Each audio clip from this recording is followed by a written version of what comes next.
예, 10시 12분 지나고 있습니다. 코스닥 강세, 코스피는 눈치 보기 형국이 계속 펼쳐지고 있는데요. 자, 오늘 남은 흐름이 어떻게 될지 궁금합니다. 오늘 시황 해설은 테이버 김태영 작가님과 함께 하겠습니다. 시장 흐름 점검하고 전략 세웁니다. 어서 오십시오. 안녕하세요. 오늘 주제는요. 2024년으로 우리 시각이 가 있는 상황인데요. 내년에 이제 금리 인하에 대한 기대감이 있는데 역시나 좀 오락가락하고요. 양도세 완화 이슈가 불거져서 두 가지 이슈 점검하면서 전략 세우도록 하겠습니다. FOMC에서 제롬 파월 의장이나 연준 의원들이 일제히 이렇게 갑자기 좀 비둘기로 돌아섰지라는 생각이 있었는데요. 뉴욕 연은 총재는 이제 미 연준에서 한 2위, 3위 정도 사실 영향력이 있지 않습니까? 좀 과한 발언인데 이러면서 연준 의원들 사이에서 조금 금리 인하 시점에 대해서 다른 의견이 있더라고요. 관련된 시각 좀 해석해 주시고 대응 전략 세워 주십시오. 저는 일단 그 부분에 있어가지고 3대3이라고 좀 정리를 해서 말씀을 드리면 될 것 같습니다.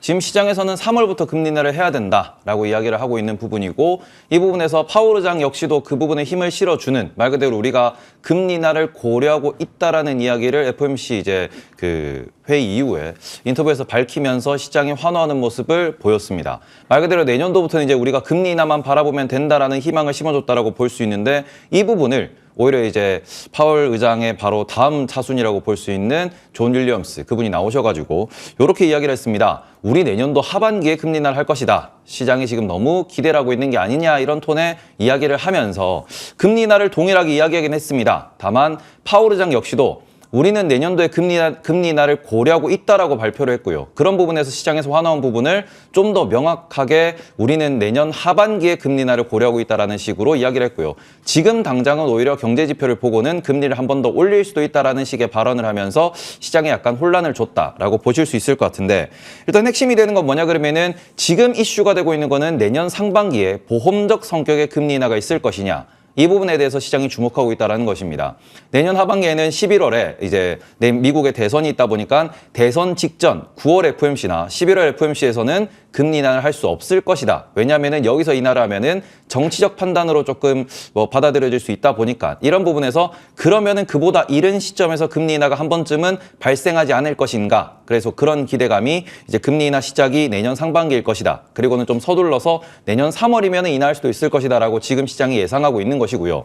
이런 부분에서 만약에 보험성 인하를 한다라고 가정을 했을 때 한 번 인하했을 때 기준금리는 여전히 5에서 5.25%입니다. 그렇기 때문에 시장에서는 조금 냉정하게 바라보자라는 시각에서는 그럼에도 불구하고 여전히 인플레이션이 중요하고 고용이 중요하다라는 이야기를 하고 있습니다. 참고로 이제 지난 FOMC에서 이제 파월 의장 같은 경우에는 우리가 실업률이 올라가면 어떻게 대응하실 겁니까? 라는 기자의 질문에 실업률이 올라간다고 한다면 우리는 금리 인하를 좀 서두를 수 있다라는 톤의 이야기를 했고요. 반대로 내년도의 성장이 계속해서 잘 유지된다면 어떻게 할 것입니까? 라는 질문에는 내년도의 경제 성장이 좀 더 예상보다 높게 나온다 그러면은 고용이 좋을 것이고 고용이 좋으면은 임금도 계속해서 잘 지급이 될 것이고 소비가 잘 될 것이기 때문에 금리 인하 시점은 느려질 것이다. 말 그대로 중립적인 발언을 했다라는 점을 지켜보시면 여전히 우리는 데이터 디펜던시를 보면서 대응하셔야 된다라고 말씀드리고 싶습니다.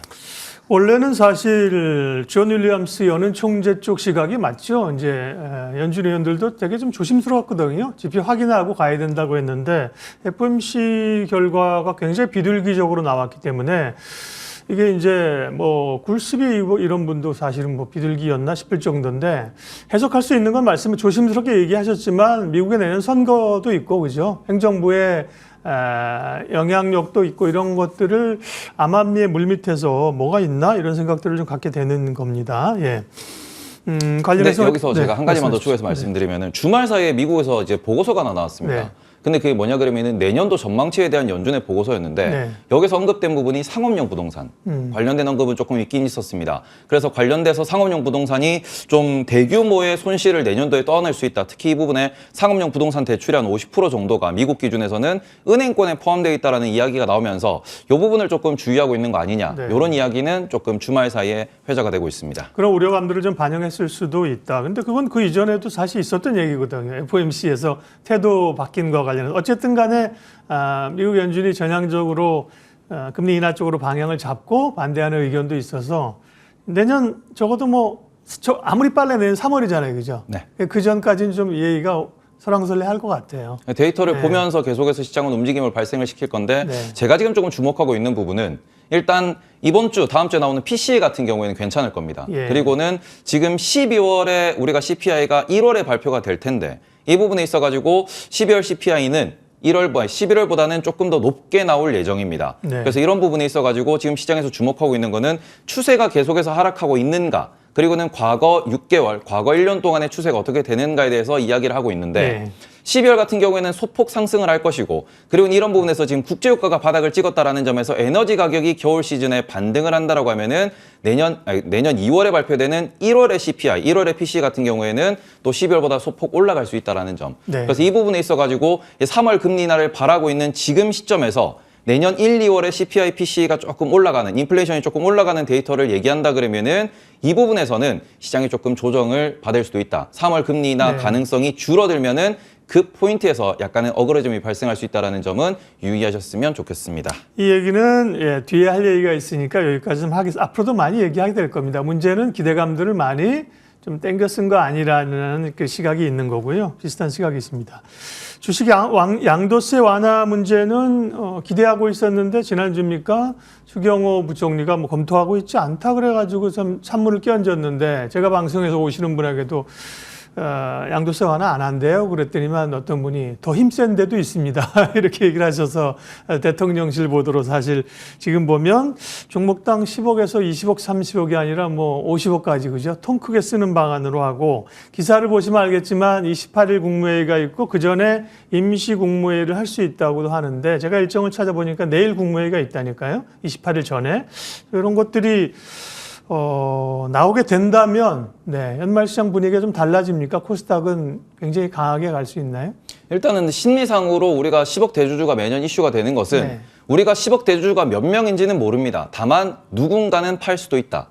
특히 대주주 요건에 걸리는 이제 크게 투자하시는 큰 손들의 매도가 있을 수 있다는 점에서 그것에 선제적으로 대응하는 매도가 나오는 게 과거의 패턴이었습니다. 그렇기 때문에 이런 부분에서 10억 대주주가 50억으로 올라간다라는 이슈가 부각되는 것 자체로도 코스닥이 이렇게 좀 들썩이는 이유는 누군가는 그러면 더 살 수도 있을 것이다라는 기대감이 존재하는 거거든요.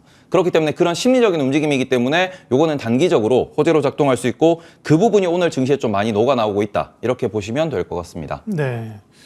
그러니까요. 그래서 이제 그 문제가 풀리게 되면 1차적으로 좀 2차 전지라든지요. 그동안 많이 올라왔던 오늘 2차 전지가 강한 이유도 거기에 있습니다. 그 얘기를 포함해서 사실은 연말에 지수가 이제 좀 못 오르는 상황이니까 계속 테마 장세가 좀 빠르게 좀 돌고 있는 흐름들인데요.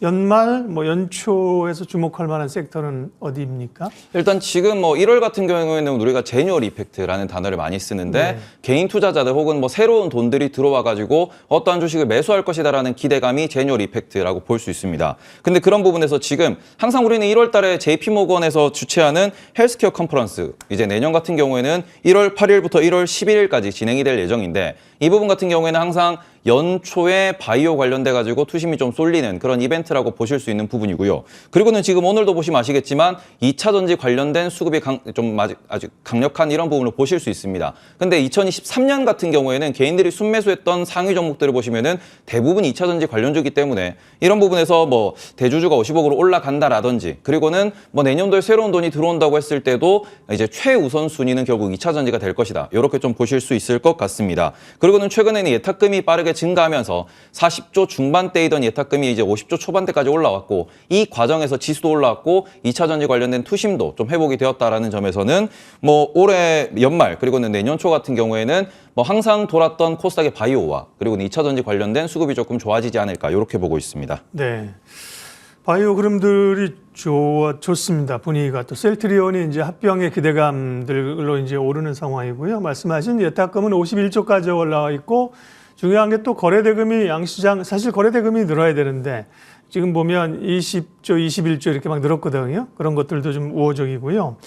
반도체는 테이버님도 말씀하셨고 많은 분들이 얘기하시는데 하이닉스는 지난주에 신고가 가면서 잘 갔는데 삼성전자는 또 주춤합니다. 네, 반도체 투탑의 흐름을 좀 전망해 주세요. 일단은 삼성전자 같은 경우에는 주주들의 기대감에 좀 부응하지 못하고 있다. 이렇게 좀 말씀을 드릴 수 있을 것 같습니다. 네. 최근에 보시면은 지난 9월부터 HBM 상용화 소식을 전했으나 이 부분에 있어서 정확한 물량이라든지 고객사라든지 이런 부분에 대해서 내년도 전망치를 이야기하는 걸 좀 꺼려하고 있다라고 볼 수 있고요. 파운드리 같은 경우에도 아직까지는 하고 있다 수준이지만 이렇다하게 뭐 TSMC 대비로 점유율이 올랐다라는 이런 좋은 뉴스는 없는 상황입니다. 그리고 본업으로 볼 수 있는 D램 시장에서도 하이닉스가 삼성전자의 점유율을 좀 추월할 수도 있을 것 같다. 이런 이야기가 나오고 있다 보니 이런 부분에서 삼성전자 같은 경우에는 그러면은 회사 측에서 주주를 달래기 위해서라도 우리는 이런 식으로 계획을 하고 있고 잘 하고 있습니다라는 뭔가 IR 같은 게 있어야 될 텐데 그런 게 우리나라에서 조금 부족하다 보니 이런 부분에서 시장에는 숫자가 보이지 않고 그리고는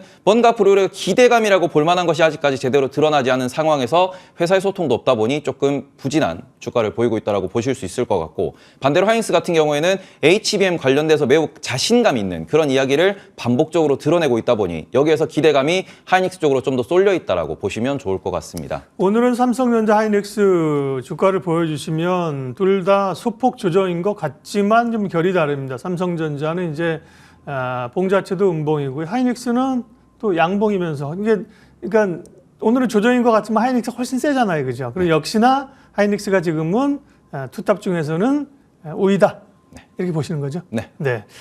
자, 그럼 이제 종목에 대한 투자 아이디어들을 테이버님이 강하신 쪽이 종목 쪽이니까 찾아볼게요. 먼저 증권사들이 한 주간 목표가 상향한 종목을 보면서 코멘트 좀 해주실 거 있을까 볼 텐데요. 고려아연, 종근당, LIG 넥슨은 방산 쪽 기죠. 그다음에 조선기자재, HS 엔진도 있고 CJENM, 그러니까 컨텐츠도 관심이 있었고 CJ 대한통운 리포트도 있었던 것 같습니다. 웹젠 여러 가지가 있는데요. 쭉 보시면서 조금 분위기나 투자 아이디어를 찾을 수 있는 것들을 코멘트해 주세요. 네. 저는 지난주에 이렇게 나온 보고서들 중에서 주목하고 있는 기업이 LIG 넥스원과 그리고 HS 엔진 그리고는 저희가 TLB 쪽을 좀 준비를 해왔습니다. 예. 첫 번째로 저희 뭐 TLB를 먼저 말씀을 드리면은 네. 일단 지금 뭐 반도체 관련돼서 이야기가 계속 나오고 있는데 TLB는 그 중에서도 PCB를 만드는 업체입니다. 근데 PCB 업체 같은 경우에는 반도체 소부장단에서도 그렇게 드라마틱한 상승이 없었다라고 볼 수 있는 섹터이고 아직까지도 실적이 조금 뭐 돌려서지 못하는 모습 그리고는 D램 관련된 매출이 크다 보니까 이런 부분에서 시장에서는 아직 주목을 받지 못하고 있는 업체다라고 보실 수 있을 것 같습니다. 그런데 모듈러 PCB를 만드는 TLB 같은 경우에는 SSD가 성장을 한다든지 혹은 서버가 성장을 할 때 실적이 좀 나온다라는 점에서 현재는 주목을 받고 있지 못하지만 이 부분이 이제 우리가 AI도 마찬가지고 클라우드가 확산된다라는 그런 흐름을 타면서 좀 더 업황이 반전한다 그러면은 2023년, 2022년을 기준으로 영업이익 말씀을 드려보면은 한 380억 정도가 나왔습니다. 그리고 시가총액은 현재 2천억대이기 때문에 이런 부분에서 앞으로도 이제 상승할 수 있는 그러한 룸은 많다라고 볼 수 있는 종목이고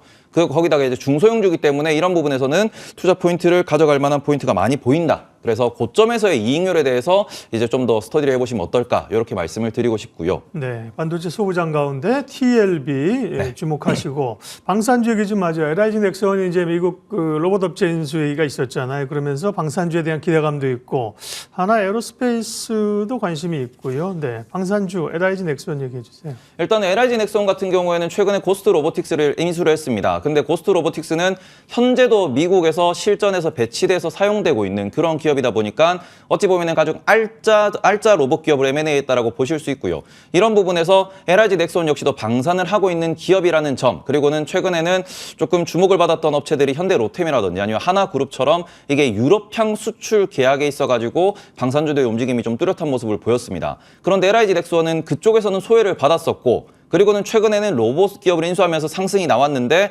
공교롭게도 같은 시기에 폴란드의 정권 교체 소식으로 인해 가지고 상반기에 좋았던 방산 기업들은 오히려 약간의 매도가 나오는 모습을 보였고요. 근데 이런 부분에서는 LIG 넥슨은 오히려 좀 이탈하면서 그런 이슈에서는 자유로운 상황에서 로봇 기업을 M&A 했다라는 이런 소식이 좀 더 긍정적인 모습을 보이고 있다. 그리고 저 같은 경우에도 로봇에 대해서는 앞으로 좀 긍정적인 관심을 가져야 된다라고 생각을 하고 있는데 실전 배치를 하고 있는 기업을 M&A 했다라는 점은 장기적으로는 우상향을 만들어낼 수 있는 원동력이 되지 않을까. 그리고는 올해 내내 저평가였기 때문에 이런 부분에서는 보고 보고서를 좀 잘 읽어보셨으면 좋겠습니다라고 말씀을 드릴 수 있을 것 같습니다. 하나 에어로스페이스도 좋게 보십니까?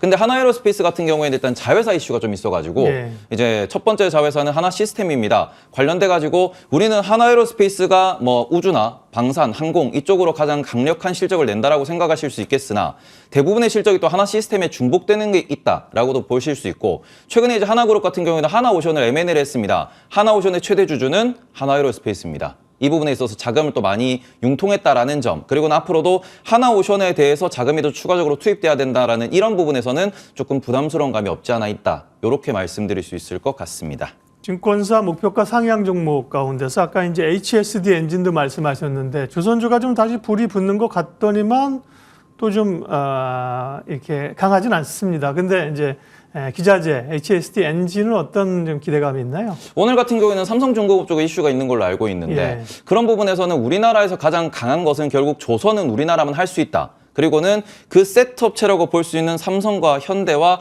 그다음에는 이제 한화 같은 이런 기업에 납품하는 기업들이 각각의 이제 부품 성능에서는 이제 글로벌 탑 수준을 유지하고 있다 보니 이런 부분에서는 우리가 이제 각 이제 그 기업들, 기자재 업체들은 좀 공부를 할 필요가 있다고 항상 말씀을 드리는데 엔진 같은 경우에는 현대중공업은 자체 엔진을 만들고 있습니다. 하지만 HSD 엔진 같은 경우에는 이제 엔진 사업부가 없는 조선사와 그리고는 중국 쪽에도 매출이 나오고 있다라는 점. 그리고는 지금 뭐 우리가 IMO라고도 많이 이야기합니다. 이모라고 부르는 이제 해운업 관련돼 가지고 탄소 배출을 규제하는 이런 법규 역시도 우리가 엔진을 교체해야 되는 그리고는 배를 교체해야 되는 이런 수요를 계속해서 끌어내고 있는 중입니다. 그렇기 때문에 지금 보고서를 보신 분들은 아시겠지만 올해의 실적, 내년의 실적이 아니라 그 이후의 실적에 대한 기대감이 높다라고 이야기를 하면서 이 부분에서 장기 투자 관점으로 가져가 볼 만하다라고 나와 있습니다. 근데 HSD 엔진뿐만 아니라 조선 기자재들이 대부분 이제 2022년, 2023년도의 실적이 좀 안 좋은 상황이에요. 원자재, 인건비 때문에.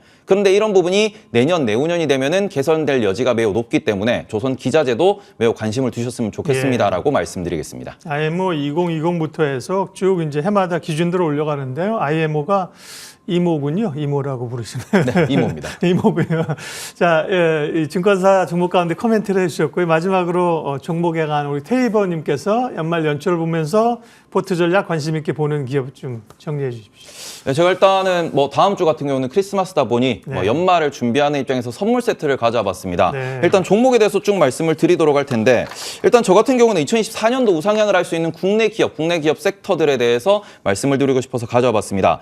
첫 번째로는 SK 하이닉스입니다. 반도체 HMM 관련돼 가지고 AI 관련돼 가지고 우리나라에서 대장이다라고 말씀을 드릴 수 있을 것 같고 관련된 벤더들에 대해서 이제 주말에 연휴에 공부를 해보셨으면 좋겠습니다라고 말씀을 드리고요. 두 번째는 LIG 넥스원입니다. 우리가 로봇 관련돼서도 좋겠으나 내년도에는 방위산업 수출액이 늘어나는 해라고도 볼 수 있습니다. 그래서 그 부분에서 뭐 현대로템도 좋고 LIG 넥스원도 좋고 관련돼 가지고는 이런 기업들이 어디로 수출하는지 공부를 해보셨으면 좋겠고요. 그 다음에는 네이버입니다. 우리나라에서 금리 인하 기대가 정말로 실적에 반영될 수 있는 그리고는 수급에 영향을 줄 수 있는 기업이 누구냐 그러면은 단연코 네이버라고 볼 수 있기 때문에 이런 부분에서는 금리 인하에 대한 기대감과 네이버의 주가 움직임 다시 한번 공부해 보셨으면 좋겠고요. 그 다음에는 저는 개인적으로 BGF 리테일 이라는 기업에 대해서 내년도에 우리가 뭐 경기 침체가 오더라도 그리고는 금리 인하가 되더라도 그리고는 수출 관련된 이슈가 있더라도 좀 공통되는 이슈가 BGF 리테일이 있을 것 같아서 요 기업의 몽골 산업 그리고는 동남아시아 산업에 대해서 공부해 보시는 게 어떨까 이렇게 말씀을 드리고요. 그 다음에는 클래시스와 삼양식품입니다. 올해 초에도 좋았으나 최근에는 주가가 살짝 누워있는 모습을 보이고 있지만 내년도에도 수출이 늘어날 수 있는 그런 기업들이기 때문에 이런 기업들, 특히 수출이 증가하는 기업들은 내년도에 우상향 관점에서 투자 아이디어를 가져가셨으면 좋겠습니다라고 말씀드리면서 아마 올해 마지막 방송일 것 같은데 다들 새해 복 많이 받으셨으면 좋겠다라고 말씀드리겠습니다. 이렇게 덕담까지 해주고 계시고 그러면서 크리스마스 선물 세트라고 종목을 이제 뭐 크리스마스 때까지는 아닌 거 국한시킬 필요는 없는 것 같고요. 연말 연초 보면서 내년 눈여겨볼 만한 기업까지 말씀해 주셨습니다.